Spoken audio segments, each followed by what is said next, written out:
We were talking about music Going to education college, and yeah, being a instruments and music major. yeah, and Yeah, piano. Yeah, yeah. yeah. Um, Piano, yeah, being a piano major because you couldn't be a guitar major. And I mean, now every school has a guitar major. You know, pretty much. If you want to study guitar, they got a place in the class for you. You know, yeah, but then again, most guitar players don't read music. It makes it impossible to to do anything. But it's good. And I worked, like I said, I worked in a publishing company, learned how to, work, write books, and wrote a very popular guitar book. Still get royalties. It's been out for 20 years. It came out in the 90s, and still see royalties on that. Piano book's good too. I was part of a whole series of rock piano, okay, yeah. and tricks and stuff. You want to be a rock piano player. So that was like a 3-volume set, and that's still in print and doing pretty well. I mean, there's a limit to how much the sort of advanced books sell. But if you write a beginner book, Yeah, those are the books that really sell, because everybody at least wants to get, their foot in the door. Whether they will follow up with the advanced method, probably not. But so anyway, I learned all about that part of the, thing. But I got tired of staring at a computer all day. I mean, it was a 40-hour-a-week job and 50 weeks a year. No summer vacation. So, well, all good. But it, it, I love my rock and roll. yeah. I mean, I think there's something to be said about creative people, like that that it's hard to, like you said, you were in the band for so many years and then you want to do something a little bit different. I feel the same way in my life, that I've done a lot of different things, all in music. Thank goodness for that. All music things. And I like the variety. Every day is different for me. I love the Yeah. variety. A little bit of teaching, a little bit of playing, Yeah. composing. I worked at a record Oh label for yeah. a while. I worked for Warner for a while. I mean, different things. Theaters I work in. I love the variety of the Nice. spice of life in music. Yeah. So Yeah. Yeah. I agree. Why not? yeah, yeah. Unless you're a Buddhist and you come around again, do it again. um, so is there anybody, all these years you've worked with so many different people, is there anybody that you would really always wanted to collaborate with, like on your music right now, like in any genre, really? I mean, you have so many genres you've written in. Is there anybody out there right now that you're like, man, I want to pick up the phone or get connected with some publicist, somebody to get us connected to work with somebody? Is there anybody like that out there right now that you'd really like to write with, or? I don't know. It seems like there were more back then. I'm pretty happy being independent guy. I probably would like to find more music collaborators in writing. Uh, but who? I don't know. I wouldn't even know. Would I Yeah. love to write a song with Paul McCartney? Sure. I Yeah, mean, Kanye and Rihanna had to do that. yeah, They did it. right, right. Um, yeah, yeah. But I don't know. I don't know. That's a good question, but I can't. I don't have a real good answer. I'd say, all right, maybe Brian Wilson. Oh, I yes. I love to. I would just love to spend maybe an hour with Brian Wilson, and like, okay, tell me about harmonies. Tell me about harmonies. How And he hears these things in his head, in his Yeah. symphony in his head. Yeah, just, I'm well, right now what I'm doing, I use I'm usually up early in the morning, and I usually dream of a lot of stuff. Maybe not. I can't say that I've had a fully formed song come to me in a dream, but certainly the corners and the edges and the and the idea for the bridges, that comes in a dream, you know. Yeah. But you gotta be sensitive to it, you know, and you gotta write it down before you forget. Absolutely. Always keep, well, nowadays, you got this thing, you just hit voice memo, and I got some good voice memo ideas on here. No, I'd like to spend maybe an hour with Brian Wilson, find out what he thinks about harmonies and where they come from. He's definitely got the magic. You know, he at it. For a while he lived right here. You know, like I said, I'm outside of Chicago. He lived right here in St. Charles, Illinois, for about 2 or 3 years, and I always kept hoping that I would run into him. You know, but I did meet him once, but you know, not for much conversation. Just you know, my dad is a big fan of the Beach Boys, when you know, and I am too, of course. I mean, but my father, and I got to take him back to meet Brian Wilson one time, and that was like that was a really cool thing. But to pick his brain for an hour, for 10 minutes would be amazing. You know, that would be amazing. You know, so I can appreciate that. Yeah. Well, I remember. I got to tell you my best Brian Wilson story. I've been trying to meet him for years. It's never happening, and you know, people pull strings. It just hasn't happened. But he put out an album of Gershwin. Yes. Mm-hmm. And I thought it was really cool album. Really cool album. So he was in New York City in a small theater, very small theater, and the show was incredible. And I mean, he did a few of his hits. You got to do some hits, but the show was just incredible. Singing Summertime.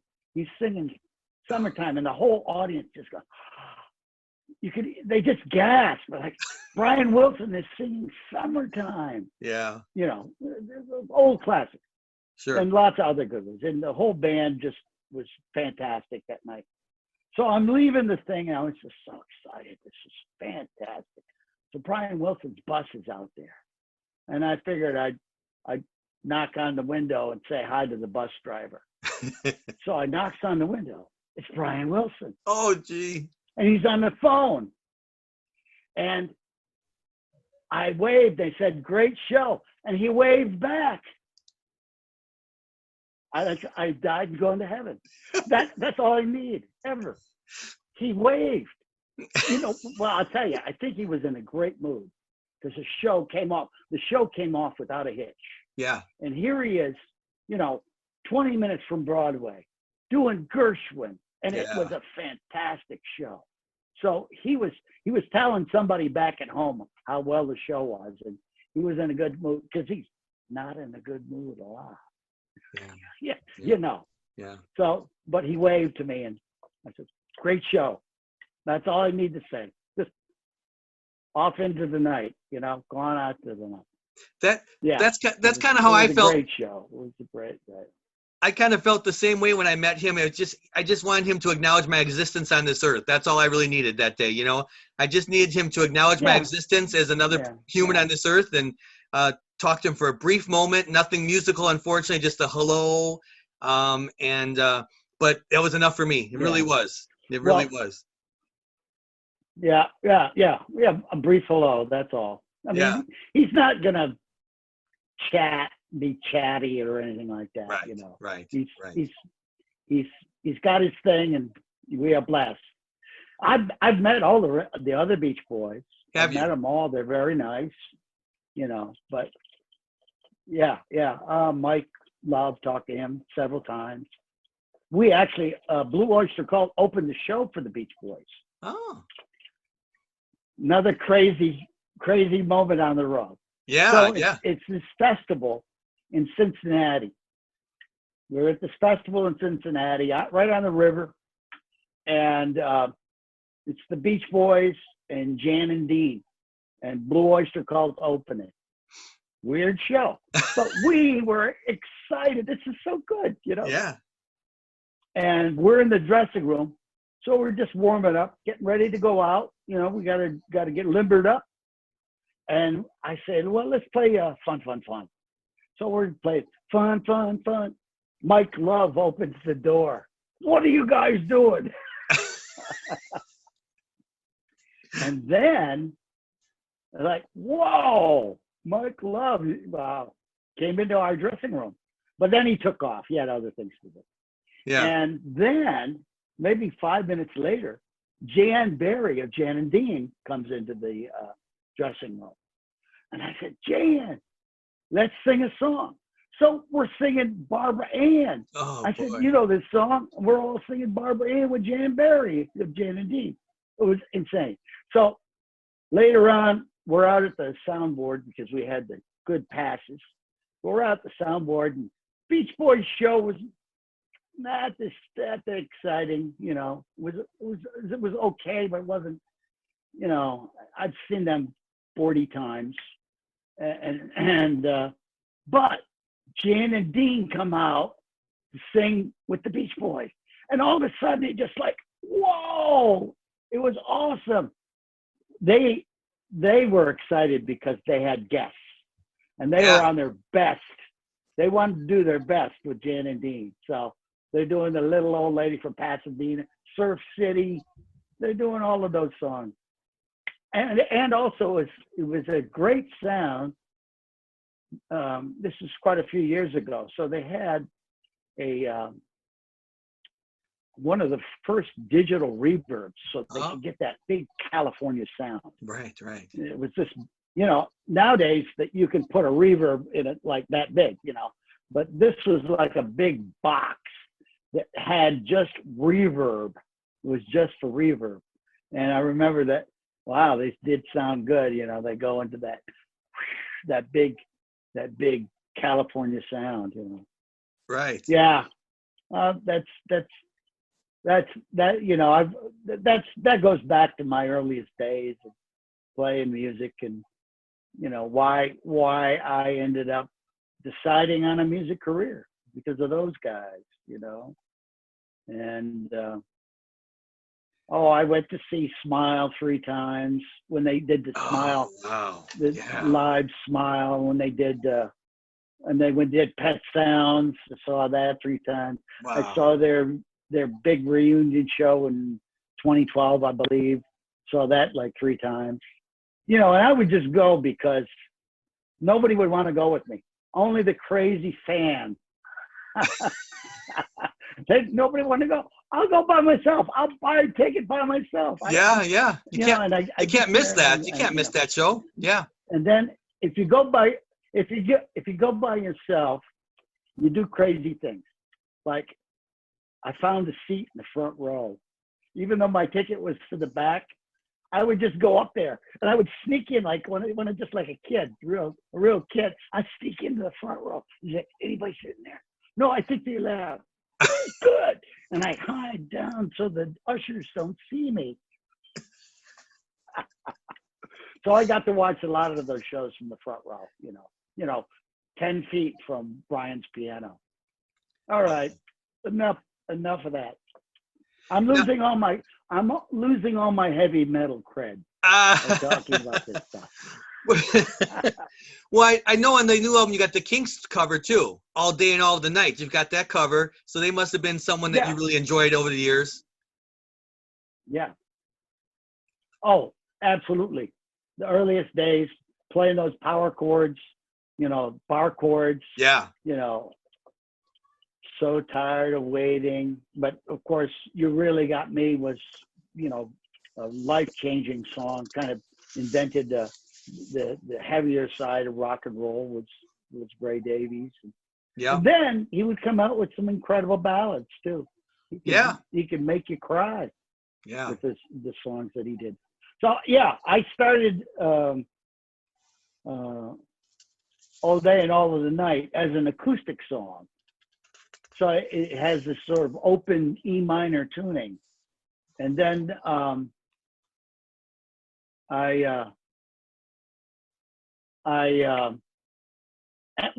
it developed, it got heavier and heavier, you know. But I thought that was good to sort of start with just a soft acoustic guitar, talking about all day and all of the night, and then Yeah. bam, bam, and it explodes, and that was fun to produce. Yeah. A beautiful tribute to my earliest days as a teenager playing rock and roll. Yeah. Have you ever thought about using any of your music for maybe you already have, but for like a movie, for TV shows, all of your instrumental music, or even your vocals, using it because that's just another way to, in today's time, to get your music out there to another generation of people, is like through, not where they take your lyric and they make it be for toothpaste or something, but like your instrumental music. Yeah. No, I'm waiting for that call. It's tough playing the Hollywood thing, though. We did that with Blue Oyster Cult, and we never were very good at it, And they may. I can't say that. Reaper's been in 75 movies, television shows, video games. When you get a hit, people they all want it for all kinds of things. We were in the trailer for a couple of movies. There was a movie just last year that they paid us incredible amount of money just for the trailer on a movie. So that may happen. I think if I lived in Hollywood and did this stuff from there, but I'm living here in Connecticut, and you got to kind of it's kind of like the rock business. It's a small, basically, you got to know people, you got to play those relationships,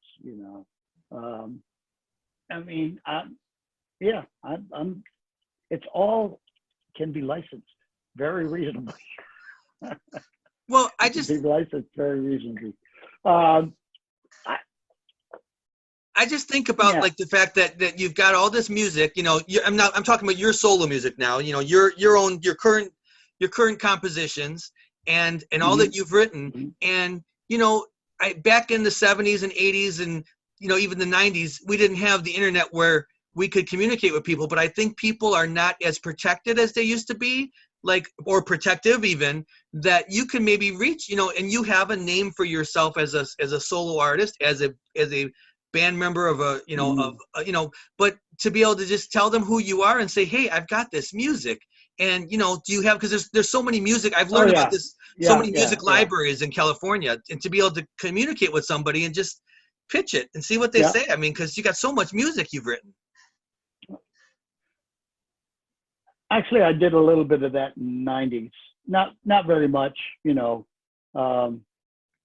It may happen because of this new record label that we started. Yeah. And also we have a manager too.